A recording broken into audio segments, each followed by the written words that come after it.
AATC is the test center for the Air National Guard and the Air Force Reserve Command. There we take all the assets in the Guard and the Reserve and we test them, making sure they work together, and we add the latest and greatest to each one of the platforms. One of the really cool things that AATC does is keeps our force modern by adding all the latest and greatest to what would some consider legacy platforms, F-16s and A-10s. We're able to keep them in the fight, make sure they're survivable, and make sure they're lethal. As the bad guys get better, we have to get better too. So we're always in that constant effort to make sure that we're producing the most viable equipment for our warfighters, which means testing out things that work. Sometimes we test things that don't work.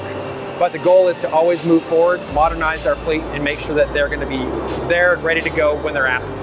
The KC-135 is having a whole new electronics palette added to the aircraft to make them more sustainable and give them a better situational awareness. Some of the benefits of commercial off-the-shelf is that you have a vendor who's already solved a lot of the problems that you would normally face in the test environment. If they're able to solve those before we have to use taxpayer money, everybody wins.